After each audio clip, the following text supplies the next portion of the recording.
that your success places a moral responsibility on you. I think that's wrong. But first, why capitalism is king and looking out for number one can be noble. This is Byline. You often don't hear people say there's a moral case for capitalism, but I believe there is. Our next guest is Yaron Brook. He is with the Ayn Rand Foundation, or Institute, sorry, out of California. Joins us now from Toronto, where he dropped by for a chat on that issue, the morality of capitalism. Mr. Brook, thanks for dropping by. Thanks for having me on.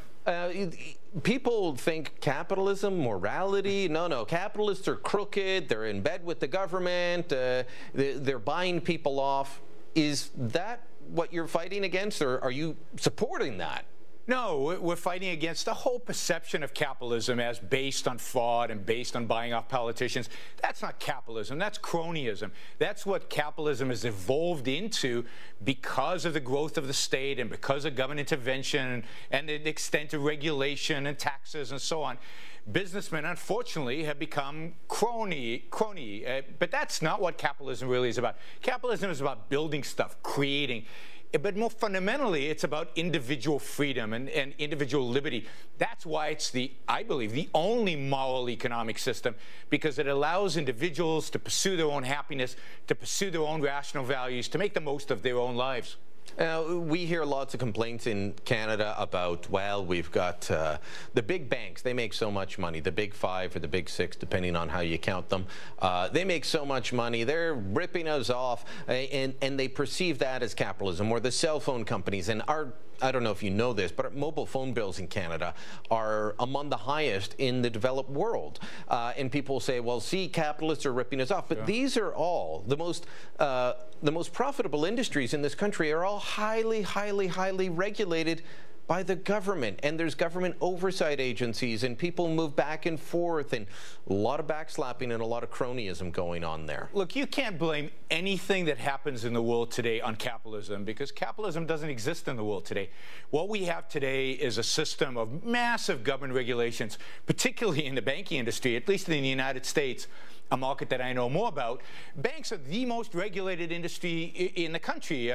Before the financial crisis, every bank in the United States was regulated by 5 different entities. So to me, it's kind of ludicrous when people blame the financial crisis or blame what goes on today on freedom in banking, on there's not enough regulation. These banks are almost public utilities. They're almost controlled exclusively by the government. So when we want to look at capitalism, we have to look at eras in which the economy was freer, in which government was dramatically smaller, where there was less regulation. We have to look at countries which might be freer and evaluate. And when you do that, you see that capitalism generates enormous amount of wealth. The poor live better under capitalism than under any other system. You see that during eras where there's real capitalism, there's real competition, there's real wealth creation, there's real innovation, and those are the primary characteristics of capitalism. Where would we find that? Before we get onto the moral side, where would we find such examples? Because I can't think of any. The closest we've come to was in the 19th century in the United States, and you saw that, and you saw the largest expansion, economic expansion in human history, a huge migration into the country, and massive quantities of wealth creation, the establishment of the middle class. You know, before the Industrial Revolution, all of us were poor.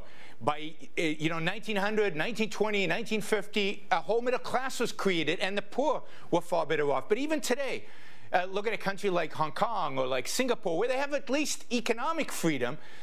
They thrive. And when you look at their neighbors that don't have those same economic freedoms, they suffer and they're much poorer and they do a lot worse. So what we want is to the extent that a country is free, economically free, to that extent they do well from an economic perspective.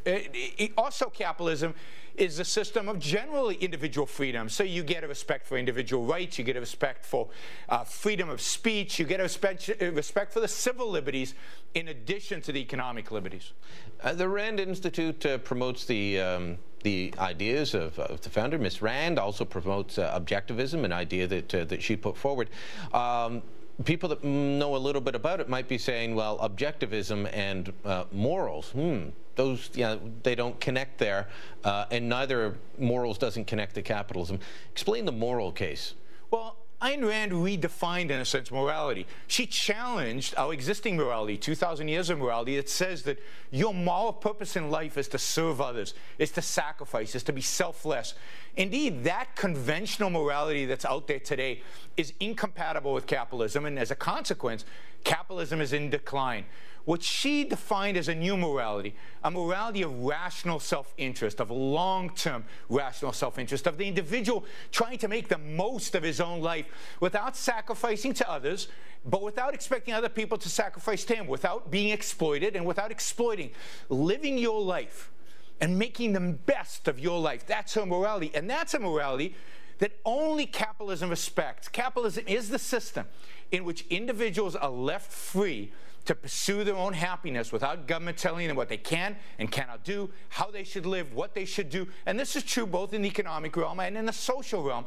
Capitalism is the system, the social system of freedom, of individual liberty, of the pursuit of happiness. And Rand's morality, Rand's moral code, and she has a whole theory of morality, is all about, at the end of the day, the pursuit of the individual, the pursuit of happiness, your happiness. I think where we part ways, perhaps, because a lot of what you say makes sense, but I think where we part ways is where you say, the idea that I have a moral obligation to look after somebody. Now, I part ways with socialists because they say, well, the moral obligation to look after somebody who's down on their luck is that you're going to pay me an awful lot of taxes, and I'm going to pay my friend a very good civil service job, and then they're going to spend a little bit of the money and run an ineffective program.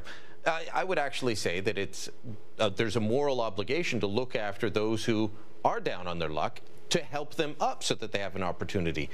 Do you say that that just doesn't exist, or I mean, how would that work in your view? I would say that you take on a moral obligation by choice if you so choose, but if it's consistent with your rational values, with your life, that it's charity is okay, it can be a virtue if it's consistent with your values.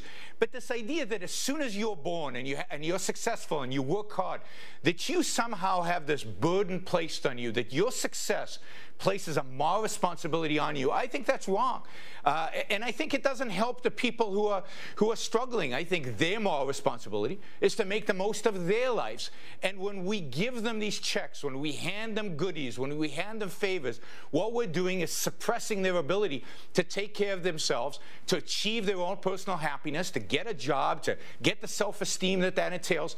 So I think it goes both ways. You are not born because you're successful with a moral obligation. You can choose to help, and there's nothing wrong with choosing to help, but it's not a duty.